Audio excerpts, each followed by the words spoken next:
Barakatha Yahweh, Barakatha Yahweh Shah, Barakatha Yahweh, Barakatha Yahweh Shah, Barakatha Yahweh, Barakatha Yahweh Shah, Barakatha Yahweh, Bahashem Yahweh Shah, Bahashem Rekah HaKadash. Double honors to the apostles and elders of Great Millstone. Peace, blessings, and salutations to the hopefully elect and the sincere Akiyam pushing this word, enriching their lives and their freedom to do so. I'm the brother Mayam. I'm coming to you with testimony of a dream I had about salvation, and calling on the name of the Lord, because our name of the Lord is a strong tower, and the righteous runneth into it and are safe. And we heading into perilous times, Jacob's trouble. We're gonna need to have a large amount of faith and use that name, so we can either fight or get put to flight or escape. So I'm gonna go into the dream. The dream started out, me and a brother, a beloved brother in Kasat Magan from the DC camp. We was in some kind of prison, and we was in the cafeteria eating. And as soon as we got up to leave out to go back to our dorms, a riot had broke out. And so two guys came up with knives to attack us. And I didn't have a knife, but Kasat Magan had a knife, and he was getting busy. He was putting them to death. And basically he was protecting me. And he was telling me where to run at and where to hide at. And it was just dead bodies everywhere. Just people just was killing each other like mercilessly. Just like it was just like something out of like the Walking Dead movie or series. And we was going to battle for a while. And when the smoke cleared, it was dead bodies everywhere. Smoking dead bodies. So Elder Kasat Magan, he led me out the cafeteria, and when we opened the door up, it was like all hell had broke loose when we looked out the window, and we saw that the prison guards wasn't there, and so we was just gonna try to make an escape, but it was like a big hole in the ground from like a bomb that had dropped and hit the prison, so we couldn't go out that way. But then when we went back to the cafeteria, it was a whole bunch of Ephraimites. Their gang came and started chasing us.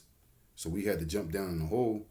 And Kasat Magan, he told me to go halfway back up the hill so that we can have some kind of strategy on how we gonna fight them.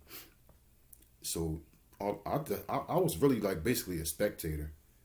And Kasat Magan had a knife. He just was stabbing them up. And then they had grabbed me, and the leader of the gang had all these tattoos on his face, and he had like this ancient knife, and he was going to slice my throat, but he was taking his time about it. And I just start calling on the name of the Lord. Call Allah Yahweh Bashim Yahweh Shah. Call Allah Yahweh Bashim Yahweh Shah. Call Allah Yahweh Bashim Yahweh Shah repeatedly. Just kept saying it at least 20 or 30 times. Then all of a sudden, this wall opened up, and an apparition came out like a dog. It was like a dog, but it was like a crazy dog. Like it had all these spikes on it. And the dog was saying out his mouth, call Lord Yahweh Bashim Yahweh Shah. Call Lord Yahweh Bashim Yahweh Shah. Call Lord Yahweh Bashim Yahweh Shah. So now the Ephraimites, because they was making mockery of me when I was saying the name, and they didn't know what I was saying. But when the dog came, when the apparition came out, he was saying the name too. While he was coming over to slay them, and he was shooting spikes out of his body, and the spikes was like these little small apparitions, and they was getting inside the people, eating them up. And the apparition came out and killed all of them. And I woke up, and when I woke up, I laid in my bed and I just meditating on scriptures that I could think about to make this video. And two scriptures came to mind. One I quoted already, Proverbs 18:10. The name of the Lord is a strong tower. The righteous runneth into it and are safe. Because we're gonna need the name is the most important thing that we have, along with faith. And we're gonna need the name and the faith and the name, to deliver us in that day. And I came up with a scripture. It's quite long, so just bear with me while I read through it. Second Maccabees, the 3rd chapter.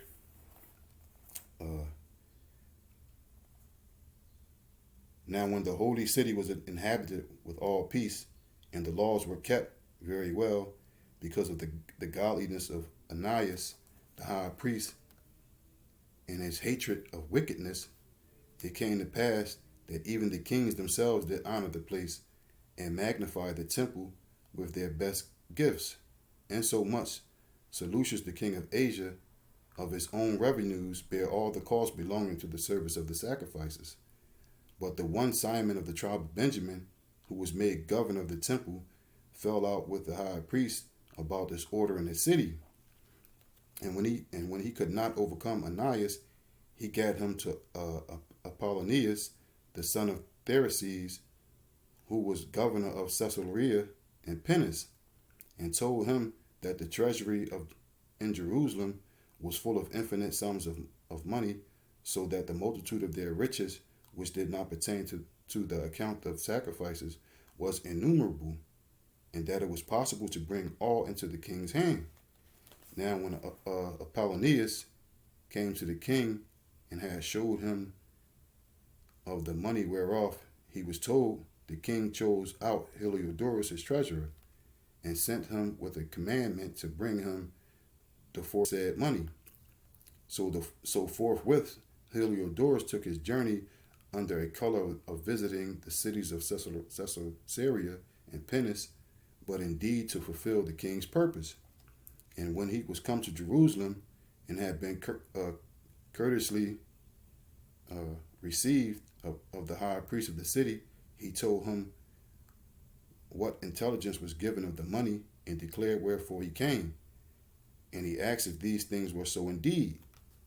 Then the high priest told him that there was such money laid up for the relief of widows and fatherless children, and that some of it belonged to Hyrcanus, the son of Tobias, a man of great dignity, and not as that wicked Simon had misinformed. The sum whereof in all were 400 talents of silver and 200 of gold, and that it was altogether impossible that such wrong should be done unto them that had committed it to the holiness of the place and to the majesty of the inviolable sanctity of the temple, honored over all the world. But Heliodorus, because of the king's commandments given him, said that anywise it must be brought into the king's treasury. So at that day which he appointed, he entered in to order this matter, wherefore there was no small agony throughout the whole city.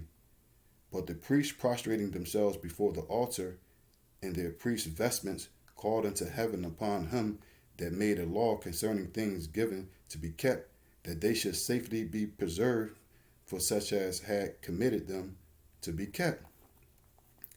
Then whoso had looked the high priest in his face, it would have wounded his heart, for his countenance and the changing of his color declared the inward agony of his mind. For the man was so compassed with fear and horror of the body, that it was manifest to them that looked upon him what sorrow he had now in his heart.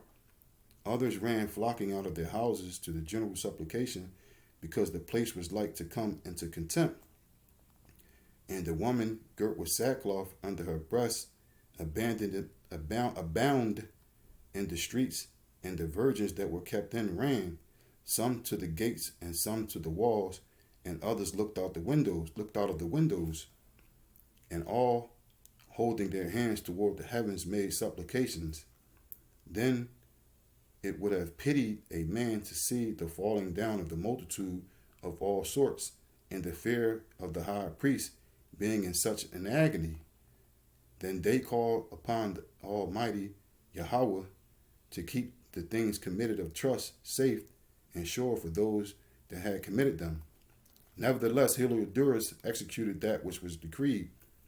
Now, as he was there, present himself with his guard about the treasury, the Most High of spirits and the Prince of all power caused a great apparition, so that all that presumed to come in with him were astonished at the power of Yahweh, and fainted, and were sore afraid. For there appeared unto them a horse with a terrible rider upon him, and adorned with a very fair covering, and ran fiercely, and smote at Heliodorus with his forefeet. And it seemed that he that sat upon the horse had complete harness of gold.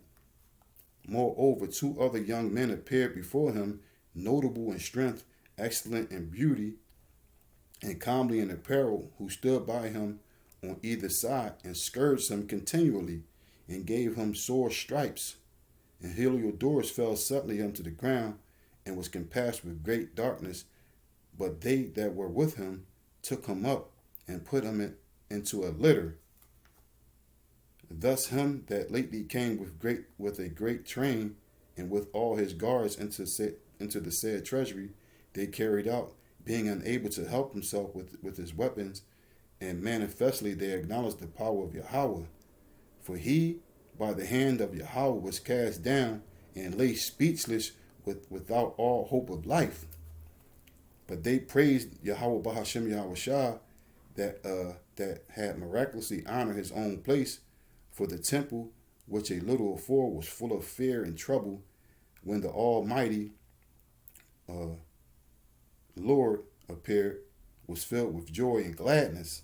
Then straightways certain of Heliodorus' friends prayed Anias that he would call upon the Most High to grant him his life, who lay ready to give up the ghost.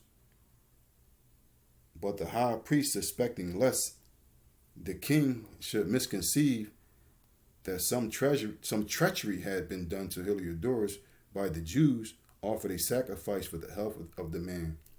Now as the high priest was making an atonement, the same young men in the same clothing appeared and stood beside Heliodorus, saying, Give Anias the high priest great thanks, insomuch as for the sake the Lord have granted thee life. And seeing thou hast been scourged from heaven, declare unto all men the mighty power of the Most High. And when they had spoken these words, they appeared no more. So Heliodorus, after he had offered sacrifice unto the Lord, and made great vows unto him that had saved his life, and saluted Anias, returned with his host to the king. Then testified he to all men the works of the great power which he had seen with his eyes. And when the king asked Heliodorus who might be a fit man to be sent yet once again to Jerusalem, he said, If thou hast an enemy or a traitor, send him thither, and thou shalt receive him well scourged, if he escapes with his life. For in that place, no doubt there is a special power of the Most High. For he that dwelleth in heaven hath his eye on that place, and he defendeth it, and he beateth and destroyeth them that come to hurt it. So, we are the apple of the Lord's eye, the elect of Israel, the ones that was chosen from the beginning, the first fruits, the hopefully elect. Lord willing, I'm one that number. We gonna have to lean on that name, which is Yahweh, or Yahweh Shah, to protect us from our enemies, because the whole world hates us. Because in the spirit, the whole world know that, we the Lord's chosen people. And pretty soon, they're going to stretch out their hand, to try to wipe us out. So, the whole purpose of this video was to remind brothers that the power that's in the heavens, he loves us. He's going to take care of us. Say, fear not, thou worm Jacob, for I am with thee. I will protect thee with the right hand of my righteousness. So,